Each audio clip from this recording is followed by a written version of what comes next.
looks like Chantel Cameron's going to fight the IBF champion, whose name's completely just Mary McGee, and then Leonard. There you have it. On the heels of Chantel Cameron's victory over Melissa Hernandez this past weekend, successful title defense of the WBC 140-pound title, Eddie Hearn's talking unifications. He's talking about Cameron versus McGee, merciless Mary McGee of Gary, Indiana. The reigning IBF champion. The reigning IBF champion who made her way all the way to Las Vegas this past weekend to be in attendance, to be there for the fight. It appears that conversations are being had, discussions are happening in reference to potentially unifying the 140-pound division, a division that stands divided. 4 world titles split 4 ways between 4 different guys, 3 of them actually being stablemates. The last couple of weeks, there have been rumors and rumblings of a potential tournament between the 4 active reigning world champions taking place sometime, perhaps this year. We know that Mary, merciless IBF champion Mary McGee, she hasn't had a fight in over 12 months. And when last I spoke to Mary, Brian Cohen, and fellow stablemate and world champion Kaylee Reese, there was talk of Mary potentially making a ring return sometime over the summer. I would assume that that's still set to go down because it would be unwise for Mary to take on Chantel Cameron straight away, having not fought in 12 months or over 12 months. Seems like Mary shifted her focus. Mary McGee, who very recently here on the channel was vigorously calling out the reigning undisputed welterweight champion, Jessica McCaskill, and it seems like she's just not having much luck in that area, which comes as no surprise to me because I told you, Team McCaskill, they've got their hearts set on a Katie Taylor fight. We don't yet know who Katie Taylor's going to be fighting. There are already rumors and rumblings about a Taylor versus Mosley fight. Estelle Mosley of La France, Olympic gold medalist Estelle Mosley, who actually upset the plans for Katie in Katie's last Olympic run. Those conversations are happening, so we don't yet know if it's going to come down to Taylor versus McCaskill 2 or Taylor versus Mosley in the pro ranks. We don't know. But what we do know is that Mary McGee does seem to have shifted her focus from a McCaskill fight to a Cameron fight. And maybe that's the best course of action. Maybe that's the best way to go because I told you, as much as I would like to see McCaskill versus McGee, really not sure that it happens. From the look of it, it looks a lot like the McCaskill people. They feel that they have bigger fish to fry. You know, the entire Empire stable of champions has been calling them out. WBA champion Kaylee Reese, WBO champion Christina Lenardatu, and more recently, IBF champion Mary McGee. Every single one of those guys wants to climb in that ring with Jessica McCaskill, but none of them seem to be having very much luck in that area. Thus, perhaps Mary McGee, reigning IBF champion Mary McGee, shifting her focus to a Cameron fight at 140 pounds, a Cameron unification match.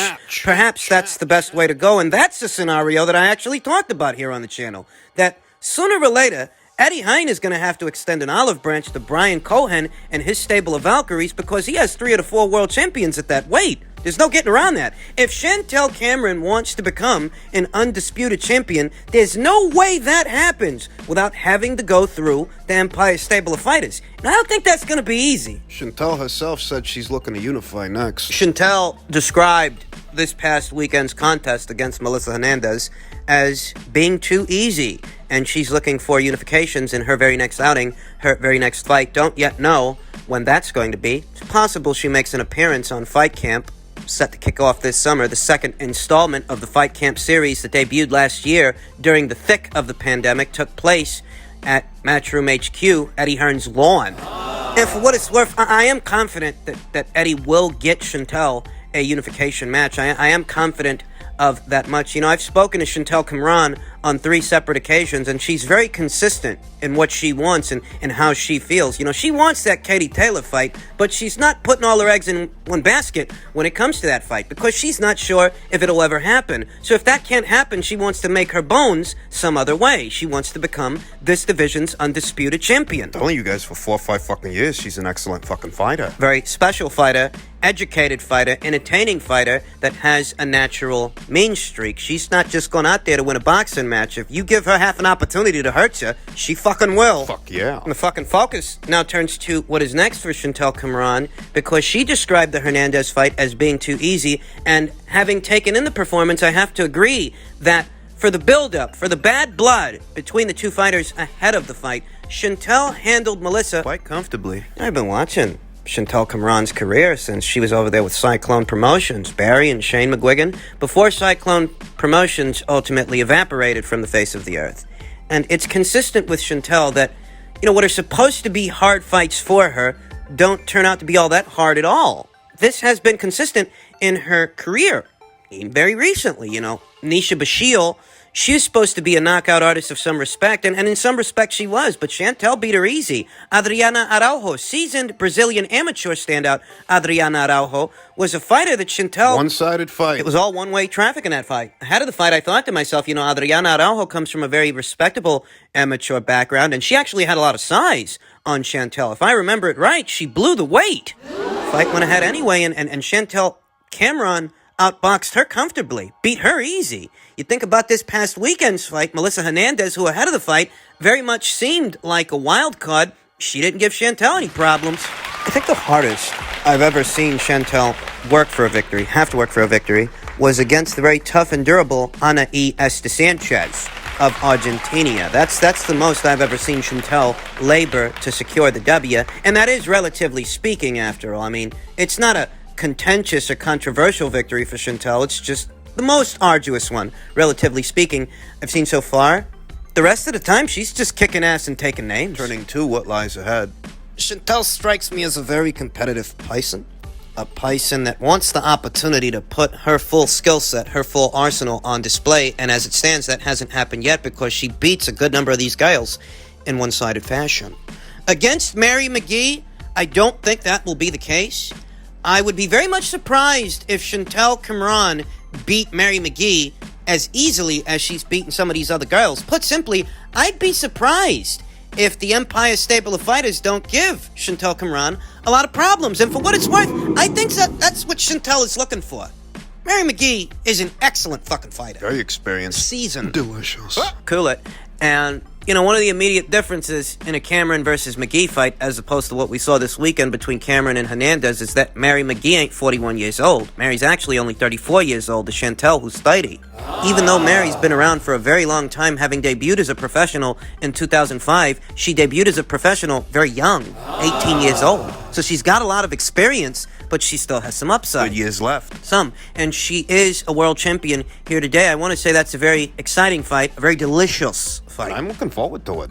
In lightweight news, Eddie Hearn had this to say. He says, we can pay Teofimo a lot more to face Haney than he'll make to fight Josh Taylor. Yeah, maybe, Hearn told a group of reporters Saturday night in reference to Lopez possibly boxing Taylor rather than Haney. But that's the problem with boxing, is promoter Bob Arum doing that for the benefit of Top Rank and the network ESPN instead of the fighter. But then again, if Teofimo wanted that fight, then there's nothing we can do about it. But I think we can pay him a lot more to fight Devin Haney than they would pay him to fight Josh Taylor. But that is also an excellent fight. So, if they made the fight, you can't really complain. I don't know what's happening with Teofimo and Top Rank, Hearn said. There is a legal issue around the contract because of what happened before the purse bid February 25th, and whatever. But the great thing is, like I said, normally it's a network issue that will give you the excuse. With this, it's like, this is how it's going to be. Teofimo, here is your offer to fight Devin Haney. And if you also want to entertain that on ESPN, no problem at all. So, in that respect, how can you not have a conversation about it? I got a few thoughts on this. Here today, I don't give Teofimo Lopez very good odds to do anything with Josh Taylor, undisputed super lightweight champion Josh Taylor. I don't give young Teofimo very good odds to do anything against Josh except lose and perhaps get stopped in the process. That's right. And I've talked about that both of those guys are currently the most proven fighters in their respective weight classes. But you know what they say? A good big man beats an equally good little man. So if you look at Teofimo Lopez, being the most proven guy at lightweight, and you look at Josh Taylor in that same respect at super lightweight, then that underlying principle would apply, that a good big man beats an equally good little man. Hell, some people think that Josh Taylor isn't just equally as good as Teofimo, he's in fact better. Too big, too strong, too crafty, too many tools for young Teofimo Lopez, whose biggest win came over a featherweight who had moved up to lightweight. And he was proven at the weight. No excuses. Against Jose Pedraza, against Jorge Linares, against Luke Campbell. So those aren't excuses, but the dynamic of Lopez versus Loma is not the dynamic we would see in Lopez versus Taylor. So let's just be honest with each other, and let's be honest with ourselves. Teofimo is of very generous proportions as far as lightweights go, but it's super lightweight. There's much bigger fish to fry, and he might be biting off more than he can chew up there against Josh Taylor. To Eddie Hearn's point, why would you take on a more dangerous fight that is not of equal or greater financial value than a Devin Haney fight? Why would you? I firmly believe that Eddie Hearn can put up more money for Teofimo Lopez to have that fight with Devin Haney than what Bob would be willing to put up to make the Taylor fight. Bob might try to put that on pay-per-view or worse. He might not even put it on pay-per-view. He might put it on regular old ESPN or ESPN Plus, and that would thereby put a cap on how much money the fighters stand to make from the fight. In the greater scheme of things, as a boxing fan, I could go for either fight. I could go for Lopez versus Haney or Lopez versus Taylor, though admittedly, the Taylor fight has a lot more legacy attached to it because that would be one undisputed champion of sorts in some circles versus another. And in my eyes, the Taylor fight is a much more dangerous fight, a much less winnable fight for Teofimo than the Haney fight. That being said, I'd fully respect and fully back Teofimo Lopez in such an endeavor because it's gutsy, just as gutsy as it was going after Vasyl Lomachenko when a lot of people didn't want nothing to do with him. But I do think Hearn is right. Here on U.S. soil, the Haney versus Lopez fight might be the bigger fight, and comparatively, I do think DAZN would be willing to put up more money to ensure that that fight happens than what Bob is willing to put up for a Taylor fight. Yeah. Bob's been having issues with his guys all around. Issues with Terrence Crawford, issues with Teofimo Lopez. And have you thought about what would have to happen in order for Lopez versus Haney to end up on ESPN on the Top Rank side of things?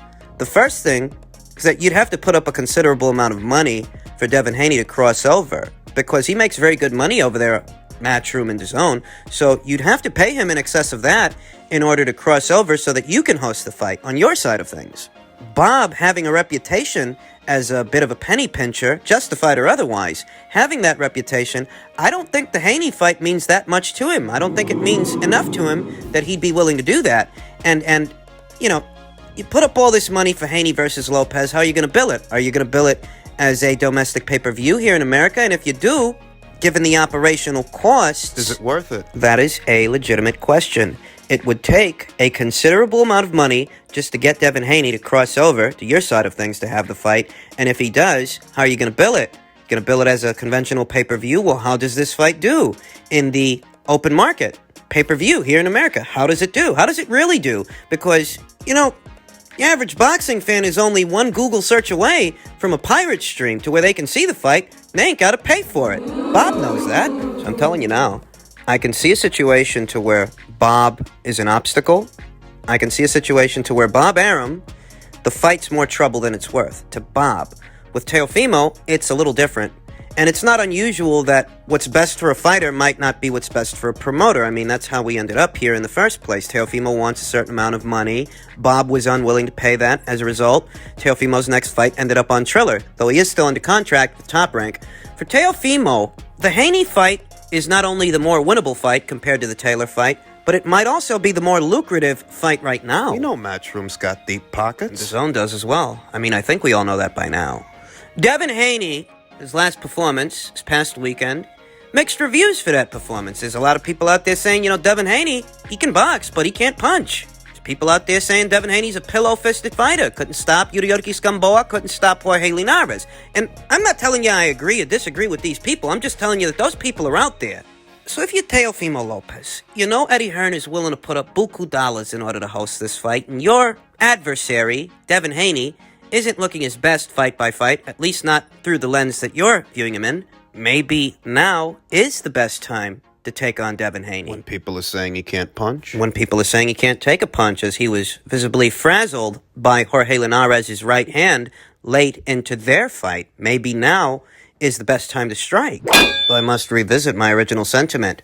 Maybe now's the best time for Teofimo to do that, but will Bob let him? when Teofimo's next fight isn't going to be on ESPN, it's going to be on Triller, would he then let him go to Matchroom and DAZN afterwards? 2 fights on rival platforms. There's a legitimate question there as to whether or not Bob would let him do that.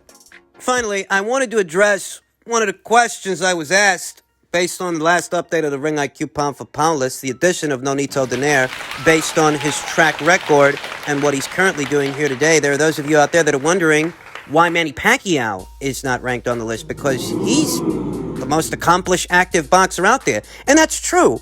But there are 2 things counting against Manny Pacquiao here today in May of 2021, the end of May, the beginning of June. And it's that Manny's not in possession of a world title. And on this list, you need to be in possession of a world title just to be considered, much less ranked. Having a world title doesn't automatically get you in, but you need one just to be considered. Just for that. Once that consideration is given, the overall track record of the fighter is surveyed, analyzed, and if the fighter qualifies based on who's already ranked on the list, they'll get a spot.